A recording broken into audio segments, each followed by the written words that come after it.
wealth taxes. Tax the rich. Something I've been hearing a lot lately is tax the rich. It seems to be the left's their best idea for fixing the economy is tax the rich. Now, to some extent, I agree. But where I disagree is what they're calling rich. Because what we've seen from Labour Greens is that rich is someone who has assets worth more than $2 million.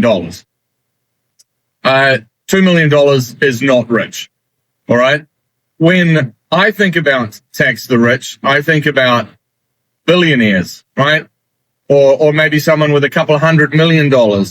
The rich who are buying up the assets, the billionaires who are constantly earning so much income and their assets are appreciating and they're almost forced to go and buy more assets all the time. So you've got these super wealthy people who are just sucking up all the assets. They're buying businesses and they're buying farms and they're buying houses and, they're competing with everyone else for the world's scarce resources, right?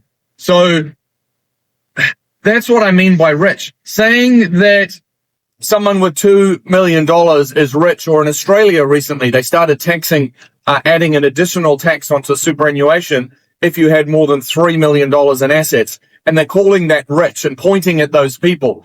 What they're really doing, what the governments are doing by saying that people who have $2 or $3 million, by saying those people are rich, is all they're doing is setting the working class and the middle class to fight against each other, right? They're creating more divisiveness, which is what, has been going on now since Ardern's government, right? When she started pushing everybody against one another. You're vaccinated or you're not vaccinated. You're Maori or you're non-Maori, you're rich or you're poor, or, and it's just because that way the politicians can do whatever they want. While we're busy fighting one another, they can do the deals with the big corporates. And that seems to be where this is going worldwide now, right? Is these massively wealthy private individuals and large corporations doing deals with politicians to change the rules, right? To make the policies work for them,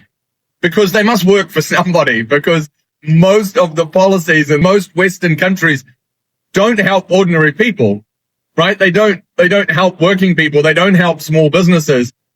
Just look at the way that our standard of living in New Zealand has dropped, in the last, say, 6 years, especially. You've really noticed it. These policies are not helping us. Okay.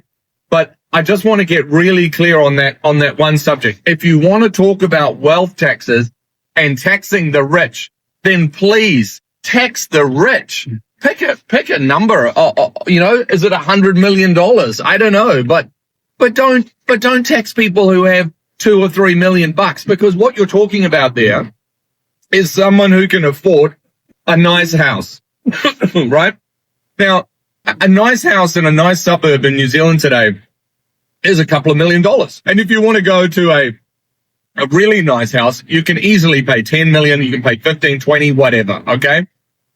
So a $2 million house is the kind of house that someone middle class buys, and they're maybe in the middle age, when they're, middle age, they work up to that. So think about it. In the old days, right, when the middle class did well, would you have expected a doctor or a lawyer or a commercial pilot to live in a nice house in a nice part of town? Yes, you would, right? That's middle class.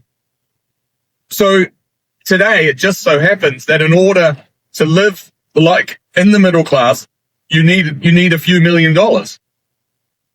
So calling those people the rich, they're the problem. They're the ones who are competing with us and taking our assets and making us poorer. That is complete and utter nonsense, right? That's not even a misunderstanding of the economic system. That's a blatant lie, right? So anyone telling you, if, and it seems to be coming from Labour and Greens especially, and that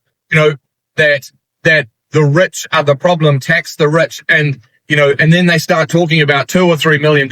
That is complete and utter nonsense, all right? Because many of those people, and if you are a Labour or Greens supporter, Many of you might be worth $2 or $3 million in time when you're in your 50s or 60s, and maybe you've bought a house and you just sit on it, and in 30 years it's worth that much, right? That doesn't mean that you're evil and greedy and you're trying to, hoover up the assets that other people could have.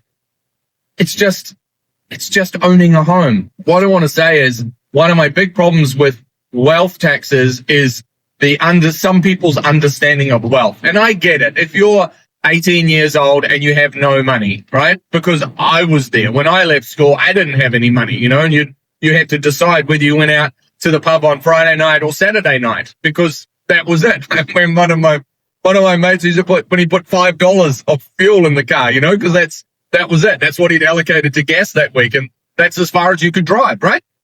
That's funny when you're 18. It's not so funny when you're 30, right? So I'm not laughing at people who are struggling. Absolutely not. All right. So, but the point is, it may seem like having $2 million is like winning lotto. Oh my God, you are so wealthy. Trust me, having $2 million is not a rich person today. All right. That, like I said, is a nice house. That if you've got $2 million, you're not driving a Lamborghini. You're possibly not even sending your kids to private school and doing a bunch of other things. So, and I'm not saying it's nothing either. Don't get me wrong. My point, it really all comes down to, if you want to start talking about wealth taxes and taxing people's assets, then they should have a lot of assets, right? Then talk serious money.